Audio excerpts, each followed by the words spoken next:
नमस्कार दोस्तों। जैसा कि हम लोगों ने उत्तर प्रदेश पुलिस कांस्टेबल भर्ती परीक्षा को टारगेट करते हुए टॉपिक वाइज हिंदी की जो सेशन शुरू किया है टॉपिक वाइज, उसकी आज ये दूसरी क्लास होगी। इससे पहले हम लोगों ने वर्णमाला में लगभग 200 प्रश्नों की चर्चा की है और आज समथिंग हम लोग 100 प्रश्नों को विराम चिन्हों में करने वाले हैं। यदि आप चैनल पर नए हैं तो वीडियो को अंत तक जरूर देखिएगा।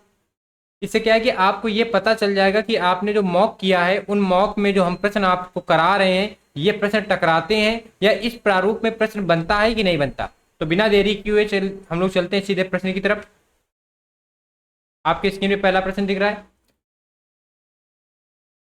कह रहा है, निम्नलिखित प्रश्न में 4 विकल्पों में से उस विकल्प का चयन करें जो विराम चिन्ह युक्त वाक्य का सही विकल्प है। आपको ऐसे भी प्रश्न देगा और आपसे वाक्य दे देगा और कह देगा इनमें कहाँ कहाँ सही विराम चिन्हों का प्रयोग हुआ है या सही सही विराम चिन्हों का प्रयोग करो। दोनों टाइप के प्रश्न बनते हैं। तो देखो, कह रहा है कि सुख दुख उतार चढ़ाव, सुख दुख तो एक है लेकिन उतार चढ़ाव अलग है। तो सुख दुख के साथ तो योजक चिन्ह आ जाएगा लेकिन दुख और उतार के साथ ना आएगा, तो ये तो गलत हो गया। ठीक, फिर सुख दुख उतार चढ़ाव, तो यानी सुख दुख जब विलोम शब्द होते हैं तो उनके बीच में योजक चिन्ह आता है, योजक चिन्ह आता कि नहीं आता है। और ये बात हमने द्वंद्व समास में भी पढ़ रखी है, तो ये भी गलत हो गया, बी नंबर भी गलत हो गया। ठीक, फिर है सुख दुख उतार चढ़ाव, तो सुख दुख के साथ आना चाहिए, सुख दुख के साथ योजक चिन्ह आ जाना चाहिए दोस्त, और दुख के बाद कामा और इसका उतार चढ़ाव के साथ योजक चिन्ह आना चाहिए। तो सी नंबर भी अपना क्या हो गया, खारिज हो गया। अब कौन बचा, डी नंबर। तो ऑप्शन के हिसाब से डी नंबर सही जाएगा ही। सुख दुख के साथ योजक चिन्ह है, बिल्कुल सही। इसके बाद कामा लगा है, बिल्कुल सही। दूसरा शब्द उतार चढ़ाव के साथ योजक चिन्ह है, बिल्कुल। इसके बाद पूरा वाक्य है, यानी सुख दुख उतार चढ़ाव तो जीवन में आते रहते हैं।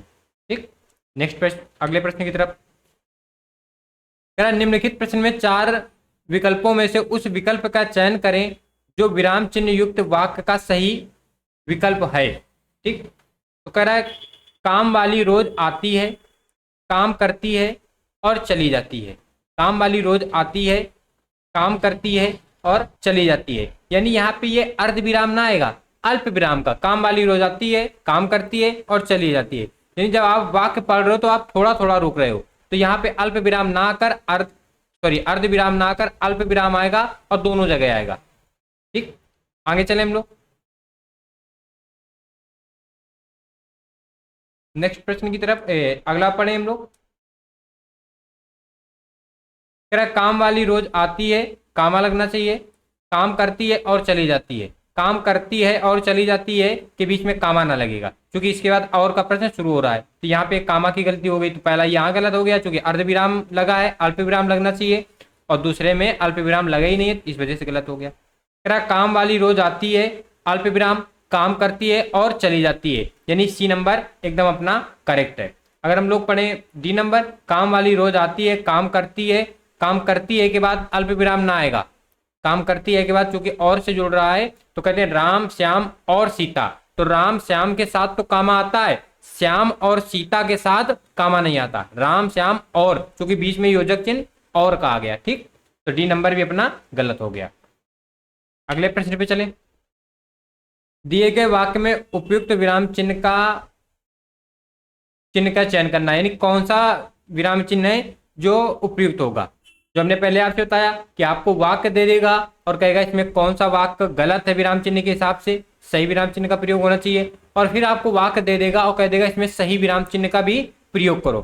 तो चलो, कह रहा अनिल घर आया, थोड़ी देर रुका और चला गया, यानी अनिल घर आया एक वाक्य हो गया, थोड़ी देर रुका एक दूसरा वाक्य हो गया, और चला गया तीसरी बात हो गई, क्रिया जुड़ गई। तो अनिल घर आया, आया अल्प विराम, थोड़ी देर रुका और चला गया, यानी अनिल घर आया के बाद किस विराम का प्रयोग होना है, अल्प विराम का प्रयोग होना है। और अल्प विराम का प्रयोग होना कहाँ है दोस्त, तो अनिल घर आया के बाद होना है, तो सी नंबर। ये कौन हो गया, सी नंबर हो गया। अगर हम बात करें ये, तो ये होता है विवरण चिन्ह या निर्देशक, विवरण या निर्देशक चिन्ह। ठीक, ये होता है अर्ध विराम, अर्ध विराम, और जो आंसर सही है वो सही है अल्प विराम का, ये है दोस्त अल्प विराम। और ये जो दिख रहा है ये आपको दिख रहा है विसर्ग का, ये किसका चिन्ह है, विसर्ग का। ठीक, तो आंसर क्या हो जाएगा अपना सी नंबर। अगले प्रश्न की तरफ, चौथा नंबर प्रश्न है, इसमें आपको ये बताना है कि सही वाक्य कौन सा है। ठीक, पढ़ेंगे। मेरी सहेली के पास बहुत से नए नए खिलौने, कपड़े और जूते हैं। नए नए के साथ योजक चिन्ह सही लगा है, खिलौने के बाद कामा भी सही लगा है, कपड़े और जूते हैं, यानी कपड़े और जूते को जोड़ने के लिए और का प्रयोग कर दिया गया है। ये वाक्य कहीं ना कहीं सही समझ में आ रहा है, लेकिन नीचे वाले वाक्य हम लोग पहले पढ़ेंगे। मेरी सहेली के पास नए नए, जब दो संज्ञाओं की पुनरावृत्ति होती है तो बीच में योजक चिन्ह आता है, इसके बीच में योजक चिन्ह आना चाहिए, तो ये तो गलत हो गया दोस्त। मेरी सहेली के पास नए नए, यहाँ भी योजक चिन्ह आना चाहिए, तो ये भी गलत हो गया। मेरी सहेली के पास नए नए, नए नए के बीच में योजक आना चाहिए, ना कि अल्प विराम आना चाहिए। तो यहाँ पे विराम चिन्ह तो आया है, लेकिन गलत विराम चिन्ह आया है। किसका प्रयोग होना चाहिए? योजक का। आया क्या है? अल्प विराम। तो अल्प विराम गलत है, प्रयोग किसका होना है? योजक चिन्ह का। तो ये तीनों गलत हैं, तो सही कौन सा? अपना ए नंबर सही है। अगला प्रश्न, दिए गए वाक्य में उपयुक्त विराम चिन्ह का चयन कीजिए। उपयुक्त विराम चिन्ह का चयन करना है। कह रहा है कि सुनील जरा इधर आना, सुनील जरा इधर आना। सुनील, सुनील के बाद थोड़ा रुकना है, जरा इधर आना, सुनील जरा इधर आना। ऐसे कहते हैं सुनील जरा इधर आना, ऐसे नहीं, सुनील जरा इधर आना। यानी किसका प्रयोग किया जा रहा है? तो सुनील के बाद अल्प विराम का प्रयोग किया जाएगा, और ऑप्शन नंबर सी सही माना जाएगा। कौन सा सही है? सी नंबर सही है। ठीक, अगर हम बात करें तो ये तो देखो विसर्ग का है, विसर्ग का। अगर हम बात करें, ये जो दिख रहा है आपको, ये अर्धविराम है डी नंबर पे, ये अर्धविराम है, और ये है विस्मयादिबोधक का।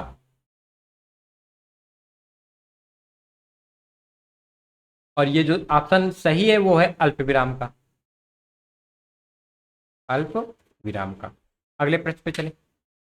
दिए गए वाक्य में उपयुक्त विराम चिन्ह का चयन करना है। वाक्य इसमें बताना है कौन सा उपयुक्त विराम चिन्ह है। सवेरा हुआ, चिड़िया चहचहाने लगी। जैसे ही सवेरा हुआ, सवेरा हुआ तो चिड़िया क्या होने लगी? चिड़िया चहचहाने लगी, अर्थात अल्प विराम का प्रयोग किया जाएगा। सवेरा होना एक वाक्य हो जाता है, चिड़िया चहचहाने लगना एक वाक्य हो गया। तो सवेरा हुआ और चिड़िया चहचहाने लगी, तो यहाँ पे यानी किसी न किसी विराम चिन्ह का प्रयोग करना है। तो कौन सा विराम चिन्ह आएगा? अल्प विराम, अल्प विराम। ठीक, तो कौन सा सही अपना दोस्त? D number. नेक्स्ट है, दिए गए वाक्य में उपयुक्त विराम चिन्ह का चयन कीजिए। उपयुक्त विराम चिन्ह का चयन करना। रुको रुको, वह क्या कर रही है? रुको रुको, वह क्या कर रही है? ठीक है, तो देखो, तो रुको रुको यानी रुको के बाद कामा, फिर रुको, वह क्या कर रही है, कर रही है के बाद आना चाहिए प्रश्नवाचक। कर रही है के बाद क्या आना चाहिए? प्रश्नवाचक। तो इस अनुसार से तो प्रश्नवाचक तो ऑप्शन में कहीं है ही नहीं, तो चलो प्रश्नवाचक वाली वर्तनी ना होगी, तो कहाँ पे? अल्प विराम वाली, रुको रुको वह क्या कर रही है। तो ये कौन सा, यानी दो अल्प विराम आने हैं, तो अर्थात कौन सा सही हो जाएगा? B number.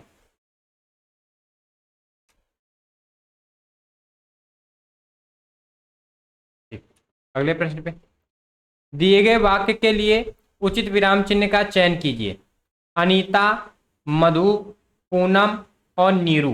देखो, अनीता, मधु, पूनम और नीरू चार चार संज्ञाओं के नाम हैं। तो देखो, अनीता के बाद कामा, मधु के बाद कामा, अनीता, मधु, पूनम और नीरू अपने कार्य में मग्न हैं। यानी किस विराम चिन्ह का प्रयोग किया गया है? अल्प विराम का। कौन सा ऑप्शन सही है? तो बी नंबर सही है, बी नंबर। नेक्स्ट, रामू जो बड़ा खिलाड़ी है, कल उसकी टांग टूट गई। रामू जो बड़ा खिलाड़ी है, कल उसकी टांग टूट गई।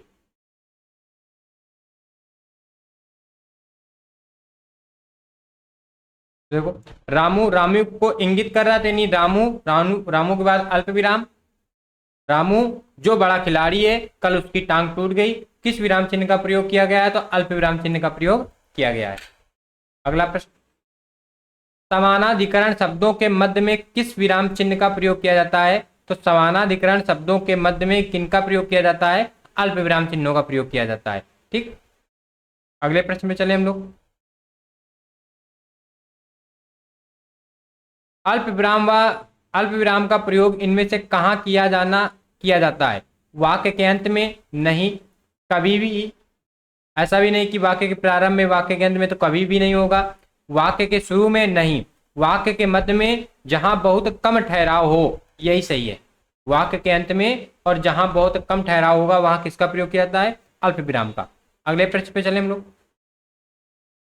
विराम चिन्ह की दृष्टि से कौन सा वाक्य अशुद्ध है, यानी किसमें सही से विराम चिन्ह का प्रयोग नहीं किया गया है? तो देखो, नहीं, कल मैं तुम्हारे घर नहीं आ सकूंगा, तो नहीं के बाद अल्प विराम का प्रयोग करना चाहिए, तो यहाँ पे नहीं हुआ तो ये हो गया गलत। मैं क्या कहता, मैं क्या कहता, मैं क्या कहता के बाद देखो प्रश्न कर रहा है ना, क्या कहता, तो यानी प्रश्नवाचक चिन्ह आ गया, तो ये सही हो गया। गलत बताना है तो बी नंबर तो सही है।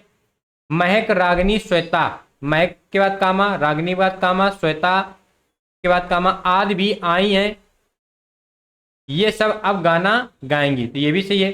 उसने पूछा तुम कहाँ थे, यहाँ पे प्रश्नवाचक चिन्ह आ गया, कोई दिक्कत नहीं। तो गलत कौन सा है? ए नंबर गलत है, ए नंबर गलत है। नहीं के बाद किस विराम चिन्ह का प्रयोग करना चाहिए? अल्प विराम का।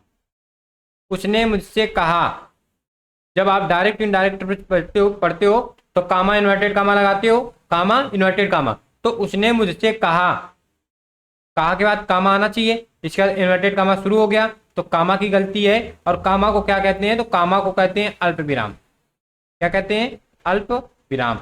तो कौन सा सही हो जाएगा? C number. ये जब नरेशन पढ़ते हैं, डायरेक्ट इनडायरेक्ट पढ़ते हैं, तो वहां पे ये आप प्रश्न पढ़े होंगे इंग्लिश में। अगले प्रश्न में चले।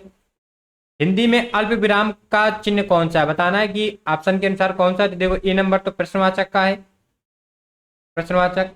सी नंबर है पूर्ण विराम का, पूर्ण विराम। बी नंबर है विस्मयादिबोधक का, और डी नंबर किसका है? डी नंबर है अल्प विराम का। नेक्स्ट, निम्नलिखित प्रश्न में 4 विकल्पों में से उस विकल्प का चयन करें जो विराम चिन्ह युक्त वाक्य का सही विकल्प हो। तो क्या, राम ऑफिस से सीधे घर पहुंचा, हाथ धोकर, तो पहुंचा, पहुंचा के बाद कामा आना चाहिए, ठीक, संयोजक चिन्ह का प्रयोग ना होना चाहिए, तो ये तो गलत हो गया।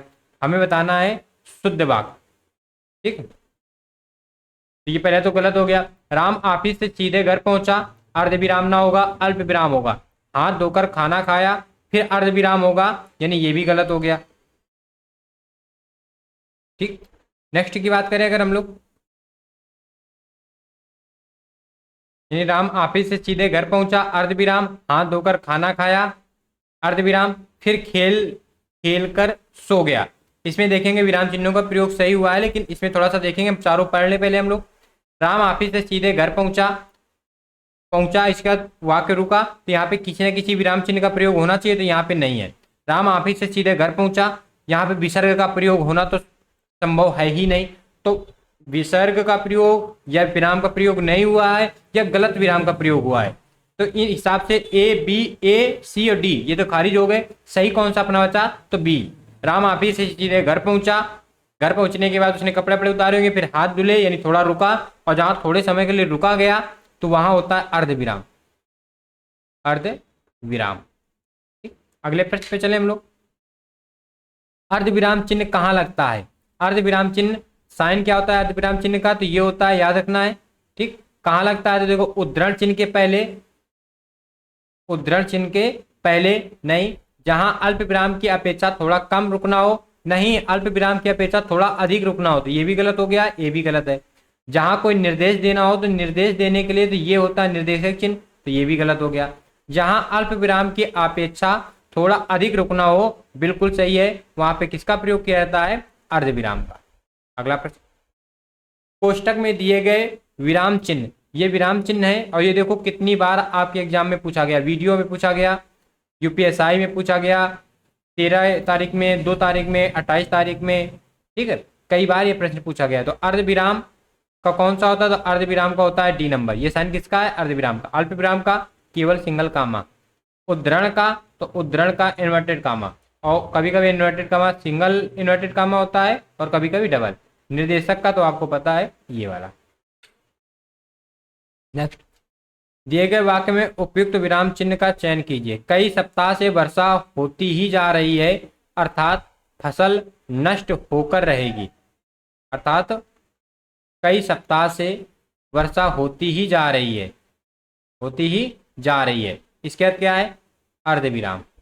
इसके बाद क्या लगाओगे, अर्धविराम। कौन सा सही है, डी नंबर, अर्थात फसल नष्ट होकर ही रहेगी। दिए गए वाक्य में उपयुक्त विराम चिन्ह का चयन कीजिए। मोहन बंगलौर चला गया,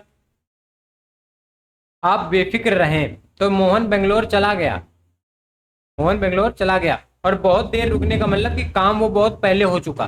मोहन बेंगलोर चला गया, आप बेफिक्र रहें, यानी इसमें किस विराम चिन्ह का होगा प्रयोग, अर्धविराम का। कौन सा है, तो सी नंबर है। अगले प्रश्न पे चले हम लोग, 20 नंबर पे। मिश्रित तथा संयुक्त वाक्यों में विरोध का भाव प्रकट करने के लिए किस विराम चिन्ह का प्रयोग किया जाता है। यह प्रश्न खूब याद रखना है, यह प्रश्न डिक्टो बनता है, तो यहाँ प्रयोग किया जाता है अर्धविराम का। मिश्रित और संयुक्त वाक्यों में विरोध का भाव प्रकट करने के लिए किस विराम चिन्ह का प्रयोग किया जाता है, तो वहां किया जाता है अर्धविराम का। मिश्रित वाक्य भी आप समझते हो और संयुक्त वाक्य भी समझते हो। नेक्स्ट की तरफ, इनमें से किस वाक्य में अर्धविराम का प्रयोग हुआ है। जब राम आया श्याम सो रहा था, तो यहाँ पे तो ये अल्प विराम का प्रयोग हुआ है, तो ये तो होगा नहीं, ये अल्प विराम है। उसने पूछा है कहाँ अर्धविराम का प्रयोग हुआ है, तो यहाँ पे अल्प विराम का हुआ है। शाबाश, इसी तरह आगे बढ़ते रहो, तो यहाँ तो संबोधन का या विस्मयादिबोधक का, ये संबोधन कह दोगे, बात एक ही है, संबोधन का प्रयोग हुआ है। आलस मनुष्य का शत्रु है, इससे दूर रहो, तो ये कामा के ऊपर बिंदी लगी होती है, ये होता है अर्धविराम। तो अर्धविराम का प्रयोग कहाँ किया गया, किस ऑप्शन में है, तो सी नंबर में दिख रहा है, सी नंबर में। मैंने किताब पढ़ी है, यहाँ पे पढ़ी है के बाद विराम है, ये विराम कौन सा है, तो पूर्ण विराम है, पूर्ण विराम। तो ऑप्शन के हिसाब से कौन सा अपना सही जा रहा है, तो ऑप्शन के हिसाब से सी नंबर अपना एकदम करेक्ट जा रहा है। अगले प्रश्न पे चले, जो चाहे करो बस हमें तंग ना करो, जो चाहे करो बस हमें तंग ना करो, वाक्य के बीच में रिक्त स्थान में कौन सा विराम चिन्ह आएगा, तो बीच में आएगा अर्धविराम का, अर्धविराम अर्थात बी नंबर। ठीक, नेक्स्ट प्रश्न की बात करें हम लोग। दिए गए वाक्य में उपयुक्त विराम चिन्ह का चयन कीजिए। मोहन पुस्तक पढ़ रहा है, मोहन पुस्तक पढ़ रहा है, पढ़ रहा है के बाद कौन सा, पूर्ण विराम आएगा, पूर्ण विराम, यानी ए नंबर एकदम सही माना जाएगा। नेक्स्ट प्रश्न की तरफ चलें। निम्नलिखित में से पूर्ण विराम चिन्ह की पहचान कीजिए, तो पूर्ण विराम चिन्ह सी नंबर। ए नंबर पे कौन सा है, तो ये विसर्ग चिन्ह है। बी नंबर में कौन है, तो ये अर्धविराम है, अर्धविराम। और डी नंबर में कौन है, तो ये प्रश्नवाचक है, प्रश्नवाचक। तो पूर्ण विराम कौन सा है, सी नंबर पे, खड़ी पाई बनती है पूर्ण विराम पे। नेक्स्ट है, प्रश्नवाचक और विस्मयादिबोधक को छोड़कर सभी वाक्यों के अंत में क्या प्रयुक्त किया जाता है, तो प्रश्नवाचक में इसका प्रयोग किया जाता है और विस्मयाद में इस संबोधन वाले का प्रयोग किया जाता है। इसके अलावा कोई भी वाक्य होगा, सारे वाक्यों में पूर्ण विराम का प्रयोग किया जाता है, अर्थात बी नंबर एकदम सही होगा। ठीक, कामा को ही अल्प विराम कहते हैं, तो कामा ऐसे लिख दिया जाएगा, यही अल्प विराम है। योजक चिन्ह ये होता है योजक चिन्ह, पूर्ण विराम खड़ी पाई पे होता है। नेक्स्ट किस पे, पूर्ण विराम के स्थान पर अन्य चिन्ह भी प्रचलित हैं, इनमें से वह चिन्ह कौन सा है, तो देखो अर्धविराम तो पूर्ण विराम को कहा नहीं जाता, योजक भी नहीं कहा जाता, विवरण भी नहीं कहा जा सकता, यानी पूर्ण विराम को कहा जाता है फुल स्टॉप। इंग्लिश में आप क्या बोलते हो, फुल स्टॉप, अर्थात डी नंबर। विवरण का चिन्ह कैसा, ये होता है। अर्धविराम का कैसा, कामा के ऊपर बिंदी। योजक का कैसा, ऐसे। और अल्प विराम का कैसा, केवल कामा। नेक्स्ट पे चले हम लोग। मुझे बाहर जाना है, रेखांकित चिन्ह को पहचानिए। रेखांकित जो चिन्ह है उस चिन्ह को पहचानना है। मुझे बाहर जाना है, इसके बाद वाक्य खत्म है, तो वाक्य के अंत में या तो आपको ये प्रश्नवाचक मिलेगा या तो आपको ये विस्मयाद यानी संबोधन वाला मिलेगा। ये दोनों जब आपको नहीं मिल रहे हैं तो वहां पे वाक्य के अंत में क्या मिलेगा, फुल स्टॉप मिलेगा, यानी पूर्ण विराम मिलेगा। और कौन सा सही हो जाएगा, ए नंबर। अगले प्रश्न पे चले हम लोग। क्या राम अयोध्या के राजा थे में कौन सा चिन्ह प्रयोग किया गया है? तो राम अयोध्या के राजा थे, वाक्य पूरा हो गया। और वाक्य पूरा होने के बाद में वाक्य के अंत में कौन सा विराम चिन्ह प्रयुक्त होता है? तो पूर्ण विराम। कौन सा? पूर्ण विराम होता है। ठीक। हंस पद का क्या होता है? हंस पद का ऐसे टीका भी कहा जाता है इसको, और ये बनता है हंस पद का। अल्प विराम को आप जानते हो, केवल कामा। ठीक। रेखा आप ये समझते हो, पूर्ण विराम यानी फुल स्टॉप। नेक्स्ट प्रश्न पे चलें। कर दिए गए वाक्य में उपयुक्त विराम चिन्ह का चयन कीजिए। किधर चले? आपसे पूछ रहा है कहाँ चले, किधर चले, यानी इसके बाद क्या पूछ ही रहा है, तो कौन सा प्रश्नवाचक, तो कौन सा सही है? सी नंबर सही है। नेक्स्ट की बात करें। दिए गए वाक्य में उपयुक्त विराम चिन्ह का चयन कीजिए। अमीना तुम कब आई? अमीना तुम कब आई, यानी प्रश्न कर रहा है ना, तो कब आई के बाद किसका प्रयोग? प्रश्नवाचक का। तो कौन सा सही हो जाएगा? बी नंबर सही हो जाएगा। अगला प्रश्न। प्रश्नवाचक इस विराम चिन्ह का नाम क्या है? यानी प्रश्नवाचक हमने पहले ही बोल दिया, इसका नाम है प्रश्नवाचक। योजक का क्या होता है? ऐसे छोटी पाई रहेगी। अल्प विराम में केवल कामा, पूर्ण विराम में ये खड़ी पाई। नेक्स्ट है, ऐसा वाक्य एक वाक्य में विराम चिन्ह का गलत प्रयोग हुआ है, वो बताना है किसमें गलत हुआ है। वह नहीं जानता कि मैं क्या कहना चाहता हूं, पूर्ण विराम हो गया। आपने क्या कहा था तो मैंने नहीं सुना। उत्तर प्रदेश की राजधानी बताओ, फुल स्टॉप है। यहाँ पे प्रश्न कर रहा है उत्तर प्रदेश की राजधानी बताओ, वो प्रश्न पूछ रहा है ना, तो यहाँ पे प्रश्नवाचक का प्रयोग होना चाहिए, यहाँ पे फुल स्टॉप का प्रयोग ना होगा। वह ऐसा क्यों कहता है कि हम वहां न जाएंगे, यानी ये भी वाक्य सही है। तो गलत कौन सा है? तो सी नंबर। सी नंबर में किसका प्रयोग होना चाहिए? तो सी नंबर में प्रयोग होना चाहिए प्रश्नवाचक का। अगले प्रश्न पे चले हम लोग। घृणा, आश्चर्य, हर्ष आदि भावों को व्यक्त करने वाले शब्दों के साथ किस चिन्ह का प्रयोग किया जाता है? तो घृणा, आश्चर्य, हर्ष, शोक, आह, विषाद, इन सब के साथ इस चिन्ह का प्रयोग किया जाता है। और इस चिन्ह को किस नाम से जाना जाता है? तो विस्मयादिबोधक के नाम से।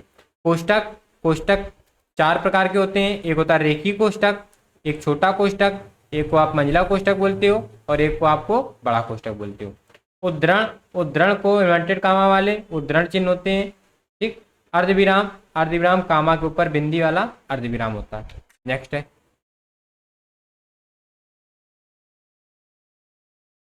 कह रहा है कि निम्नलिखित में से किस वाक्य में विराम चिन्हों का प्रयोग सही नहीं हुआ है? हे प्रभु, हे प्रभु यानी विनती कर रहा है, विनती कर रहा है, तो वहां पे विस्मयादिबोधक का प्रयोग सही हुआ है, मुझे शक्ति दो, बाद में पूर्ण विराम का प्रयोग हुआ है, सही हो गया। वह घर आया या नहीं, पूछ रहा है वो कि वह घर आया या नहीं, तो यानी यहाँ पे प्रश्नवाचक का प्रयोग गया। राम राम उसने यह क्या कर डाला, राम राम उसने यह क्या कर डाला, यानी यहाँ पे राम राम,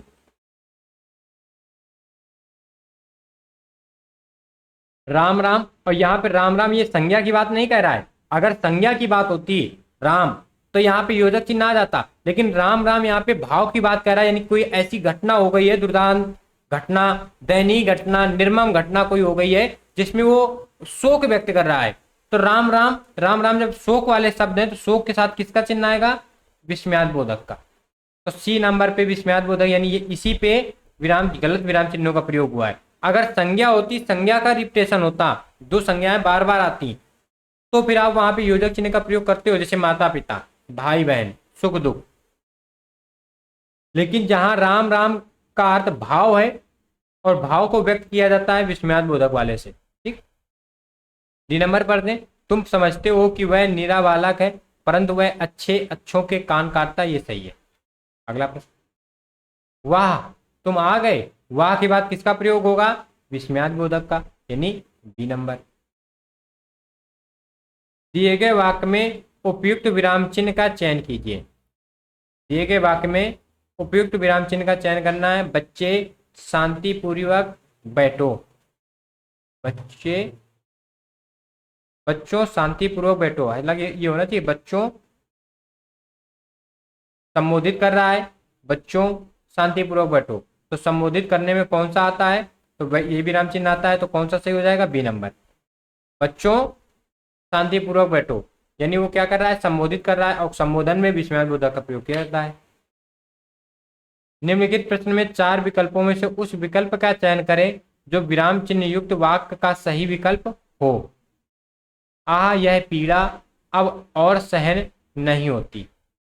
ठीक, यानी विस्मयाद चिन्ह का प्रयोग इसके साथ हुआ है, तो ए नंबर तो सही माना जा रहा है। अब बाकी पढ़ लेंगे, इसके बाद ए पे और हम क्लियर कर देंगे। आ के बाद कामा तो आएगा नहीं, यह पीड़ा, यानी आ के बाद कोई ना कोई विराम चिन्ह आएगा, कौन आएगा, तो विस्मयाद का आएगा, तो इसमें किसी भी प्रकार का विराम चिन्ह ही नहीं है, तो ये भी गलत हो गया। आह के बाद विसर्ग का प्रयोग नहीं होता है, किसका होता है, विस्मयादि का, और वो ऑप्शन ए में स्पष्ट रूप से दिख रहा है। नेक्स्ट है, इनमें से विस्मयाद बोधक चिन्ह कौन सा है, तो देखो ए नंबर तो प्रश्नवाचक चिन्ह है, सी नंबर तो पूर्ण विराम चिन्ह है, डी नंबर तो अर्ध विराम है, कौन बचा, बी नंबर। बी कैसा है, बी है विस्मयाद बोधक, विस्मयादि बोधक। यहीं पे अगर बात करते हैं अल्प विराम की, तो अल्प विराम में केवल आप कामा का प्रयोग करोगे, अल्प विराम। अगला प्रश्न, अरे तुम आ गए, इसमें अरे के बाद कौन सा चिन्ह का प्रयोग किया गया है, अरे, अरे के बाद ये कौन सा चिन्ह दिख रहा है, तो ये चिन्ह होता है विस्मयाद बोधक का। तुम आ गए, आ गए, गए के बाद किस प्रकार के चिन्ह का प्रयोग किया गया है, तो ये प्रश्नवाचक है, ये प्रश्नवाचक है। योजक चिन्ह कैसा, छोटा सा पाई पे, पूर्ण विराम, खड़ी पाई, फुल स्टॉप। तुम्हें पाकर कितना आनंद आ रहा है, यानी किसकी भावना व्यक्त कर रहा है, जब भाव व्यक्त कर रहा है तो उसके बाद किसका प्रयोग होगा, विस्मयाद बोधक का। तो के बाद विस्मयाद बोधक का प्रयोग होगा, अर्थात कौन सा सही माना जाएगा, डी नंबर। उचित विराम चिन्ह का प्रयोग करना है, बता रहा है कि उचित विराम चिन्ह कौन सा होगा, तो डी नंबर होगा। अगला प्रश्न, किस वाक्य में पूर्ण विराम चिन्ह का उचित प्रयोग हुआ है। मैं मनुष्य में मानवता देखना चाहती हूँ, उसे देवता बनाने की मेरी इच्छा नहीं है। ये सही समझ में आ रहा है, पहले हम चारों पढ़ेंगे फिर निष्कर्ष निकाल पाएंगे। वह दूर से, बहुत दूर से आ रहा है, सुनो सुनो, ये तो स्पष्ट है, सुनो सुनो भावना व्यक्त कर रहा है, तो सुनो सुनो वह गा रही है, ये तो सही है। प्रिय महाशय, प्रिय महाशय मैं आपका आभारी हूँ, यानी संबोधन की बात है, और संबोधन में किसका, अल्प विराम का प्रयोग ना होकर किसका होगा, विस्मयाद बोधक का। यानी कौन सा उचित प्रयोग पे नहीं है, तो उचित प्रयोग पे डी नंबर नहीं है, बाकी ए बी और सी ये उचित प्रयोग के साथ विराम चिन्ह वाले वाक्य हैं। अगले प्रश्न पे चले, ओ के बाद किस विराम चिन्ह का प्रयोग किया जाएगा, तो ओ के बाद विस्मयादि का, और ये किसमें दिख रहा है, तो ए नंबर पे, किसमें दिख रहा है, ए नंबर पे दिख रहा है। ओह बहुत कठिन समय आया है,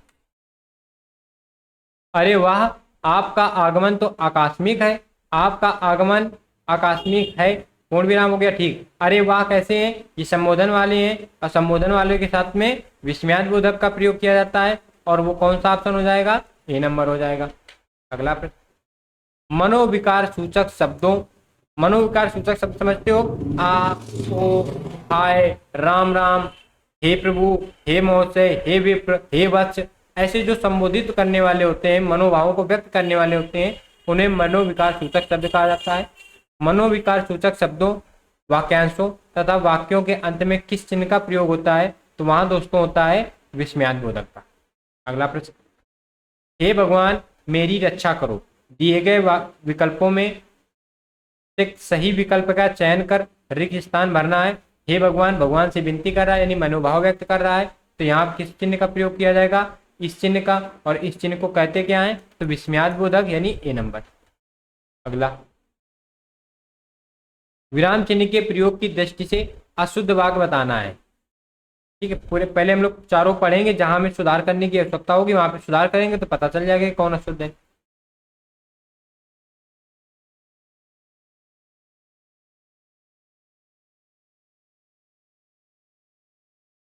बस हो गया, रहने दीजिए। ऊंच नीच के बीच में योजक चिन्ह सही है। कामा लगा अमीर गरीब सही है। समाज की विभाजक रेखाएं, ये तो स्पष्ट समझ में आ रहा है। क्या आप पटना के रहने वाले हैं, प्रश्न कर रहा है, प्रश्नवाचक हो गया।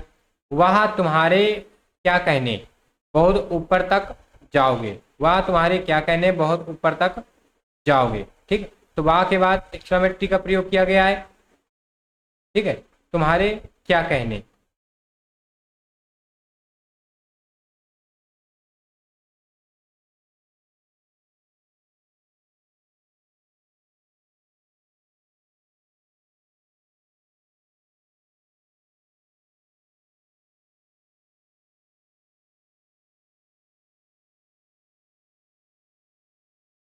तो वह तुम्हारे क्या कहने वाह के साथ तो प्रयुक्त हुआ, ये भी विस्मयान बोधक तुम्हारे क्या कहने के साथ भी प्रयुक्त किया जाएगा। ठीक, बहुत ऊपर तक जाओगे, यानी कौन सा डी नंबर गलत है, बाकी ये सब के सब सही है। बस हो गया, रहने दीजिए, ये भी वाक्य सही है। अगला प्रश्न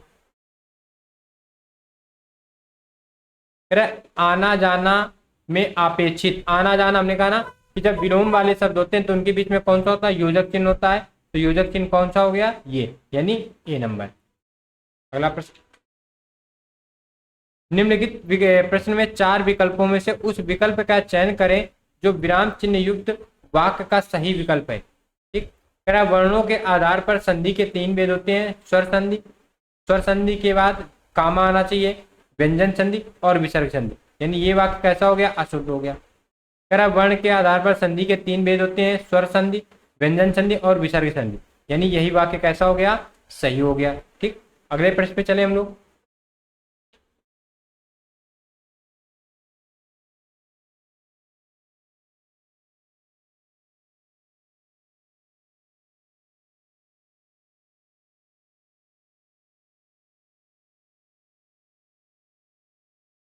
एक मिनट, इस वाले पे आपको याद रखना है, यहाँ पे ये इन्वर्टेड कामा लगा है, तो इन्वर्टेड कामा के बाद ये वाक्य ना लिखा जाएगा। यहाँ पे ऑप्शन आपको यहाँ पे दो ही दिख रहे हैं। ठीक, लेकिन आपको याद रखना है कि वर्णों के आधार पर संधि के तीन भेद होते हैं, बिना बिना इन्वर्टेड कामा के स्वर संधि, कामा व्यंजन संधि और विसर्ग संधि।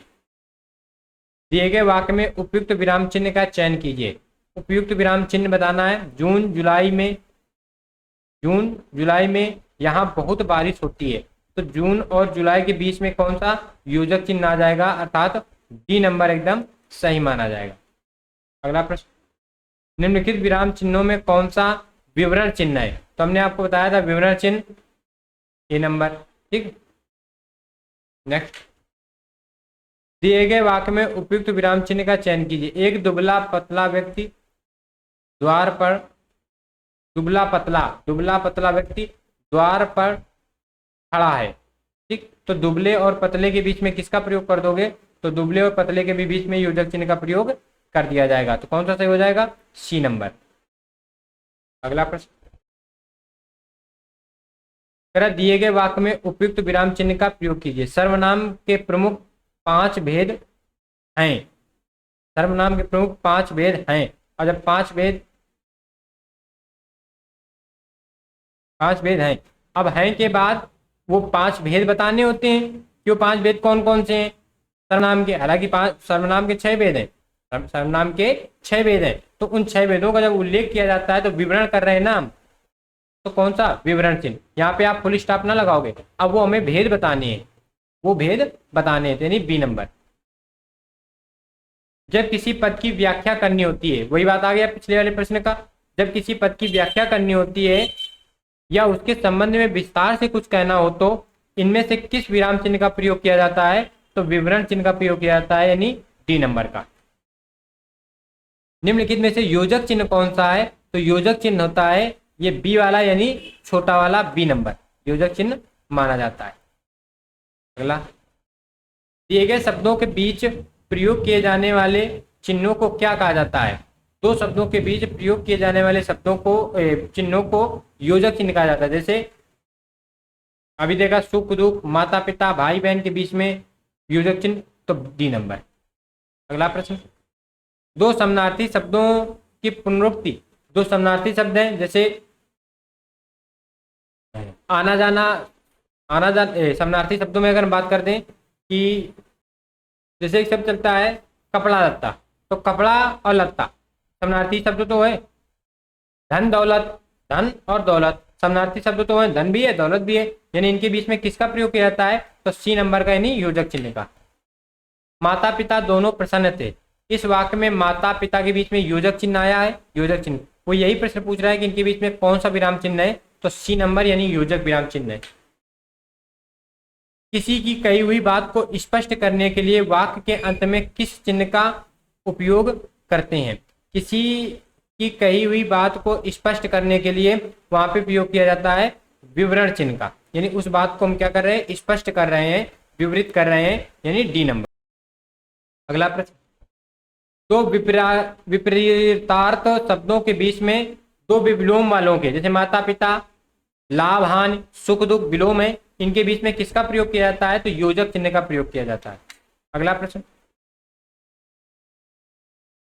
किसी के द्वारा कहे गए कथन को मूल रूप से लिखने के लिए कौन सा विराम चिन्ह प्रयोग किया जाता है। जैसे आपने जब नरेशन पढ़ा है, डायरेक्ट इनडायरेक्ट पढ़ा है, तो किसी ने कहा कि महात्मा गांधी ने कहा करो या मरो, तो करो या मरो किसमें लिखा जाता है, कामा इन्वर्टेड कामा में लिखा जाता है, इन्वर्टेड वो सिंगल इन्वर्टेड कामा में लिखा जाता है, उसी इन्वर्टेड कामा को कहा जाता है उद्धरण या अवतरण चिन्ह। ये दो प्रकार के होते हैं, एक डबल इन्वर्टेड कामा और एक होता है एकहरा यानी सिंगल इन्वर्टेड कामा, ठीक, सॉरी सिंगल इन्वर्टेड कामा, एक डबल और एक सिंगल। दिए गए वाक्य में उपयुक्त विराम चिन्ह का चयन कीजिए। चलो चलते हैं,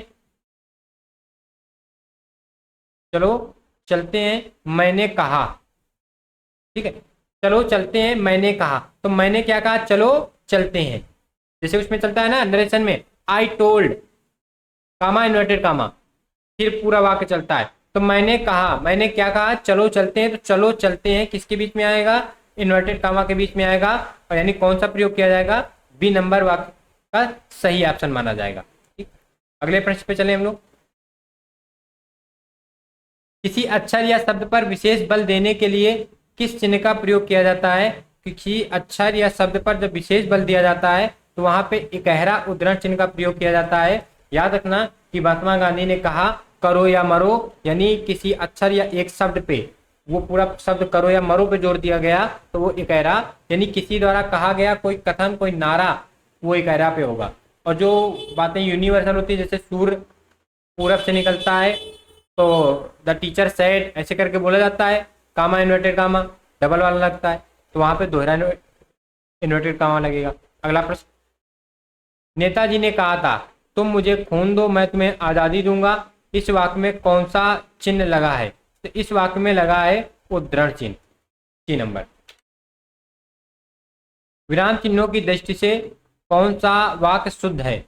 सभी एक साथ चिल्ला उठे हम भी चलेंगे, सभी एक साथ चिल्ला उठे हम भी चलेंगे, तो हम भी चलेंगे, सभी एक साथ चिल्ला उठे तो हम भी चलेंगे को इन्वर्टेड कामा में रखना है, तो देखो ए नंबर तो गलत हो गया, उस हिसाब से बी नंबर सही जा रहा है। सी नंबर देख लो, सी नंबर भी गलत हो गया क्योंकि हम भी चलेंगे ये तो खाली पड़ा, जबकि इसको इन्वर्टेड कामा के अंदर होना चाहिए, ठीक, और डी भी गलत हो गया, डी भी गलत हो गया क्योंकि इसमें सिंगल डबल इन्वर्टेड कामा लगा है लेकिन सभी एक बच्चों के साथ लगा है, और जबकि लगना किसके चाहिए, हम भी चलेंगे के साथ में, तो बी नंबर एकदम सही है। अगला प्रश्न, किस वाक्य में उचित विराम चिन्ह प्रयुक्त हुए हैं, वाक्य बताना है। क्या तुम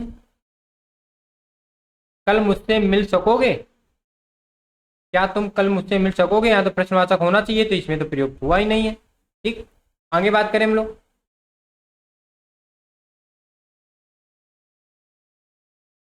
अजी क्या ऐसा हो पाएगा, फिर भी पूछ रहा है, और अजी यानी संबोधित कर रहा है, यहाँ तो विस्मयादिबोधक का आना चाहिए, क्या ऐसा हो पाएगा तो भी प्रश्नवाचक होना चाहिए, ये भी गलत हो गया।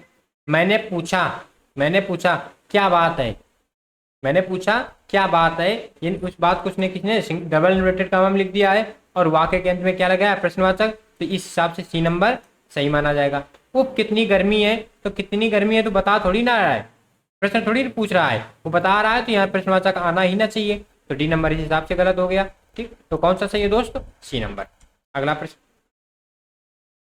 निम्नलिखित में से सही विराम चिन्ह से युक्त वाक्य का चुनाव कीजिए।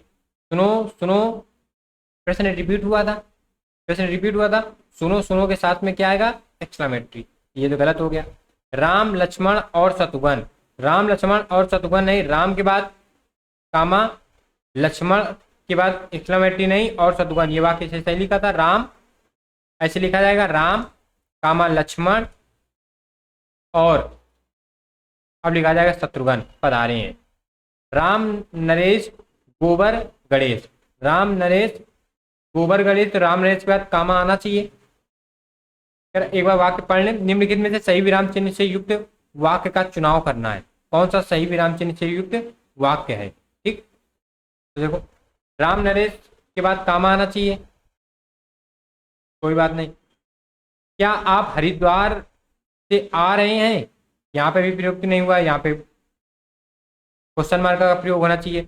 तो इस अनुसार से तो अगर हम लोग बात अगर करें तो जो हमने ए नंबर में एक्सक्लामेटरी लगा रखा है, ये एक्सक्लामेटरी ना लगेगा और क्या लगेगा? यही चलेगा, कामा। सुनो सुनो वह गा रही है, सुनो सुनो वह गा रही है, तो ये वाक्य सही माना जाएगा।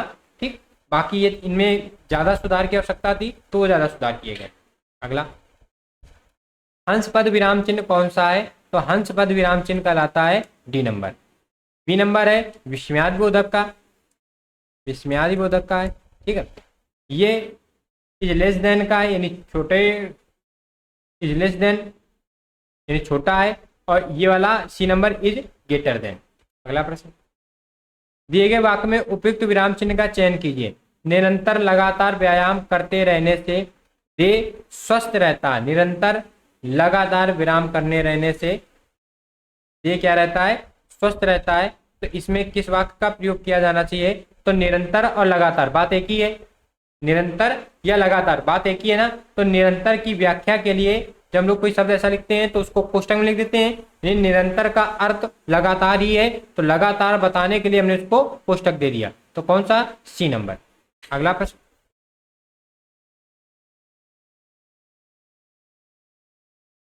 निम्नलिखित में से 4 विकल्पों में से उस विकल्प का चयन करें जो विराम चिन्ह युक्त वाक्य का सही विकल्प है। उस चिन्ह को बताना है, पढ़े। पहला क्या कह रहा है? इतने में दूर से आवाज आई, ठहरो ठहरो मैं तुम्हें कुछ नहीं कहूंगा।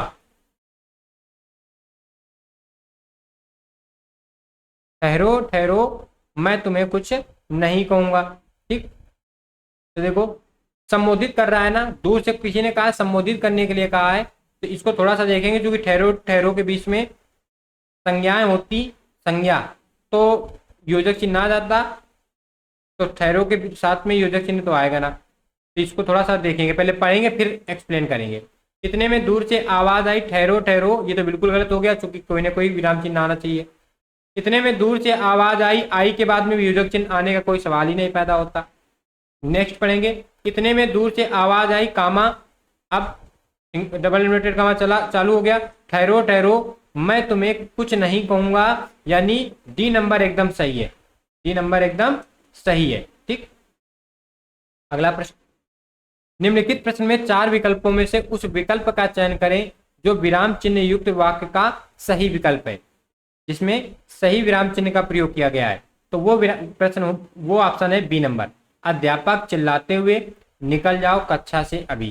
ठीक, तो बी नंबर एकदम सही है।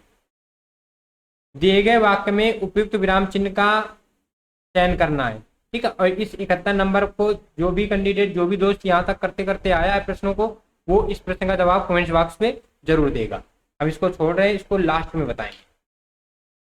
दिए गए वाक्य में उपयुक्त विराम चिन्ह का चयन कीजिए। हम आकाश का वर्णन करते हैं, पृथ्वी का वर्णन करते हैं, पर कीचड़ का वर्णन कभी नहीं करते। हम आकाश का वर्णन करते हैं, कामा लगना चाहिए। ठीक, पृथ्वी का वर्णन करते हैं,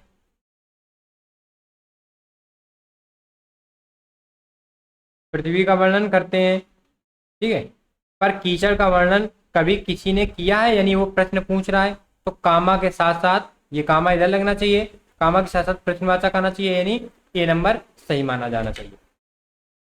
दिए गए वाक्य में उपयुक्त विराम चिन्ह का चयन कीजिए। आज MA परीक्षा के नतीजे आ गए हैं। MA तो एम ए के बीच में किस लाघव चिन्ह का प्रयोग किया जाता है? लाघव चिन्ह का। तो लाघव चिन्ह में किसका प्रयोग करोगे? बिंदी का, यानी बी नंबर का। अगला, निम्नलिखित प्रश्न में 4 विकल्पों में से उस विकल्प का चयन करें जो विराम चिन्ह युक्त वाक्य का सही विकल्प हो। संत ने कहा विद्या पूर्ण करने के बाद। संत ने कहा, क्या कहा? उस वाक्य को किसमें लिखना है? उस वाक्य को लिखना है इन्वर्टेड कामा में। उस वाक्य को किसमें लिखना है? इन्वर्टेड कामा में। तो ये तो वाक्य गलत हो गया। ठीक है, संत ने कहा विद्या, तो यहाँ योजक चिन्ह, तो ये भी गलत हो गया, चूंकि जो संत कह रहे हैं उस वाक्य को लिखना है इन्वर्टेड कामा में। 6 नंबर पे आ जाओ। संत ने कहा, क्या कहा? तो उस वाक्य को पूरा का पूरा वाक्य लिखा है इन्वर्टेड कामा में। ये कहीं ना कहीं सही माना जाएगा। इससे पहले नीचे वाला हम लोग देख लें। संत ने कहा, यानी इसमें इन्वर्टेड कामा का प्रयोग हुआ ही नहीं है, यानी अवतरण या उद्धरण चिन्ह का जब प्रयोग नहीं हुआ है, जिसमें प्रयोग हुआ है वो वाला सही माना जाएगा। तो कौन सा सही है? C number. अगला प्रश्न कह रहा है उप विराम चिन्ह इनमें से कौन सा है? उप विराम चिन्ह होता है विसर्ग वाला, यानी ए नंबर। उप विराम चिन्ह कौन सा है? ए नंबर है। अगले प्रश्न की तरफ चलें हम लोग।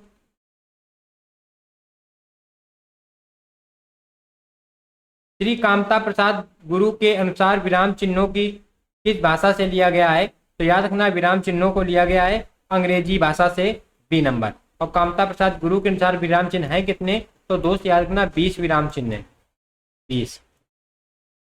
नेक्स्ट प्रश्न, इनमें से किस वाक्य में उचित विराम चिन्ह का प्रयोग किया गया है?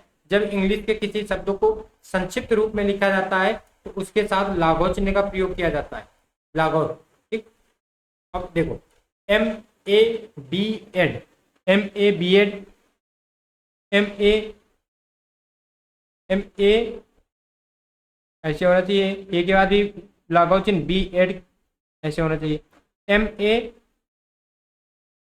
ए के बाद ये लागू होना चाहिए, कामा तो लगना चाहिए, लेकिन एम ए अलग बी ए अलग। तो एम ए बी ए को तो कामा अलग कर देगा, लेकिन एम के साथ जब लागू लगा तो ए के साथ भी लगना चाहिए, और बी एड के साथ भी लगा है। ठीक है, M A B Ed, M A के साथ भी लगा है, कामा बी एड के साथ भी लगा है, यानी ये वाला सही माना जाएगा।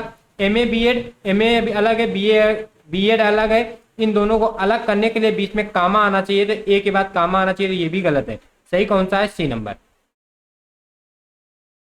निम्नलिखित में से समानता सूचक चिन्ह कौन सा है? तो समानता सूचक चिन्ह है ए नंबर। किसी भाव या शब्द की व्याख्या करने के लिए उस अंश को मूल वाक्य से अलग रखने के लिए किस चिन्ह का प्रयोग किया जाता है? किस चिन्ह का प्रयोग किया जाता है? तो वो चिन्ह होता है कोष्टक। इसका प्रयोग किया जाता है कोष्टक का। अगर किसी भाव या शब्द की व्याख्या के लिए, जैसे वो लिखा था एक वाक्य, एक शब्द लिखा था निरंतर, शब्द की व्याख्या, अब इसकी व्याख्या क्या है? लगातार। तो इसको कुछ में लिखा है? कोष्टक में लिखा है। आगे, किसी कठिन शब्द को स्पष्ट करने के लिए, वही कठिन शब्द है कि कोई ऐसा कठिन शब्द आ जाए उसका हिंदी अर्थ बताना है, तो उसके लिए किसका प्रयोग किया जाता है? कोष्टक का।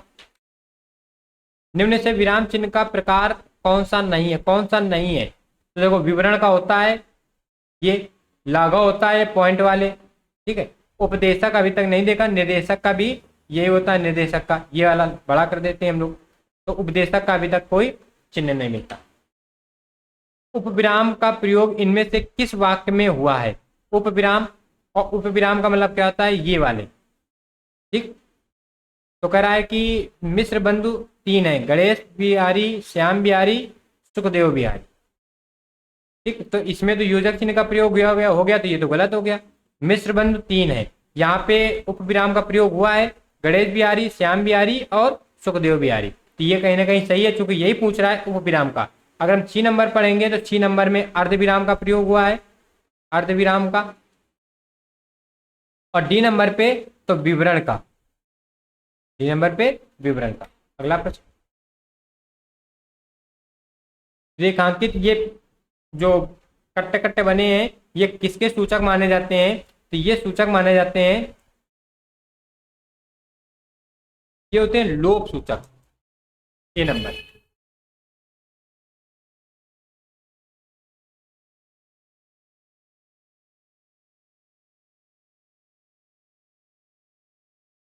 पिचासी नंबर की अगर हम लोग बात करें,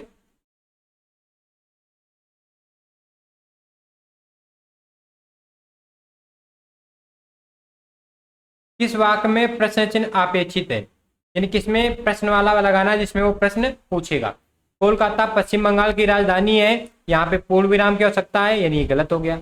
आप कहाँ के रहने वाले हैं, यानी प्रश्न पूछ रहा है, यानी यहाँ पे प्रश्नवाचक आना चाहिए, तो कौन सा सही हो गया, बी नंबर अपना एकदम सही हो गया। ठीक, आपने जो कहा था उसे मैंने नहीं सुना, यानी फुल स्टॉप होना चाहिए। वाह के बाद में विस्मयादिबोधक का आना चाहिए। उसने तो तुम्हें क्या ही धोखा दिया, बाद में फुल स्टॉप आना चाहिए। तो आंसर क्या हो जाएगा, बी नंबर। अगला प्रश्न, राम राम निष्ठुर आखेटक ने निरीह पक्षी को मार डाला। राम राम निष्ठुर आखेटक ने, आखेटक मतलब शिकारी ने निरीह पक्षी को मार डाला, यानी बड़ा उसको ग्लानि है राम राम। तो राम राम के साथ कितने, दो विस्मयादिबोधक का प्रयोग होना चाहिए, दो विस्मयादिबोधक का, और मार डाला के बाद पूर्ण विराम, अर्थात ए नंबर सही होगा। दो विस्मयादि चिन्ह आएंगे और एक पूर्ण विराम आएगा। अगला, मेरा भारत महान, ये विश्व शक्ति महाशक्ति कैसे बने, यही है महामहिम का महास्वप्न विजय 2020। इस वाक्य में कितने विराम चिन्ह होने चाहिए। ठीक, तो देखो, मेरा भारत महान पहला विराम चिन्ह, यह विश्व शक्ति बनेगा दूसरा विराम चिन्ह। महाशक्ति कैसे बने, यानी यहाँ पर प्रश्नवाचक, यही है महाशक्ति कैसे बने, यानी प्रश्नवाचक। यही है महामहिम का महाविजन 2020, यही है महामहिम का महाविजन 2020 के बाद भी फुल स्टॉप, 2020 के बाद भी कितना हो गया, फुल स्टॉप। तो कुल कितने बनने चाहिए, तो कुल कितने हो गए, 5। देखो 1 2 3 ये हो गए। यही है महामहिम का स्वप्न, और स्वप्न के बाद विजय 2020 के बाद इन्वर्टेड कामा और इसके पहले कामा। तो देखो 1 2 3 इन्वर्टेड कामा और ये कामा, यानी हो गए कितने, 5। हंस पद विराम चिन्ह का प्रयोग होता है। हंस पद में कहा क्या होता है कि जब मान लो कोई आपने कोई लाइन लिखी और उस लाइन में बीच में कोई वर्ड छूट गया, तो उसको लिखना है बीच में। तो अब लाइन तो लिख गई, तो वहां पे जहां पे उस शब्द को लिखना है वहां पे ऐसे हंस पद बना के उन दोनों शब्दों के बीच में किसी न किसी शब्द को लिखना होगा, तो उस शब्द को ऊपर लिख देते हैं।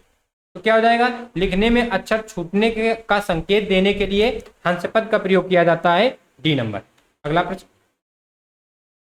और आज की क्लास का ये सेकेंड लास्ट प्रश्न होगा। कह रहा बस हो गया रहने दीजिए, वाक्य में अपेक्षित हैं। बस हो गया, बस के बाद कामा, हो गया के बाद कामा, रहने दीजिए, बस हो गया रहने दीजिए के बाद क्या होना चाहिए, पूर्ण विराम होना चाहिए। बस हो गया रहने दीजिए पूर्ण विराम, यानी 2 अल्प विराम आने चाहिए, 1 पूर्ण विराम आना चाहिए। 2 अल्प विराम और 1 पूर्ण विराम। ठीक, अगले प्रश्न पे चले हम लोग।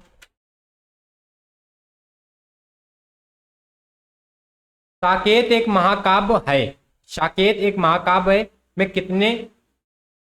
किन 2 विराम चिन्हों का प्रयोग हुआ है। तो साकेत में एक तो हो गया उद्धरण, एक महाकाव्य है के बाद फुल स्टॉप, तो पूर्ण विराम और उद्धरण, यानी कौन सा ऑप्शन सही है, तो ऑप्शन नंबर डी। एक पूर्ण विराम हुआ है, ये पूर्ण विराम लगा है, और साकेत जो लिखी है पुस्तक ये किसमें, उद्धरण में आ गई। ठीक, तो 90 का कौन सा, डी नंबर सही है। तो आज के अपनी क्लास में 90 प्रश्न कंप्लीट होते हैं। अगली क्लास में जब हम लोग मिल रहे होंगे तो हम लोग मिलेंगे वर्तनी में, हम लोग एक टॉपिक पढ़ रहे होंगे वर्तनी। आप विश्वास मानिए कि इन प्रश्नों को करते रहिए, आपका कांस्टेबल एग्जाम में बेहतर ही स्कोर होगा। दोस्तों मिलते हैं नेक्स्ट वीडियो पे, तब तक के लिए नमस्कार, जय हिंद, वंदे मातरम।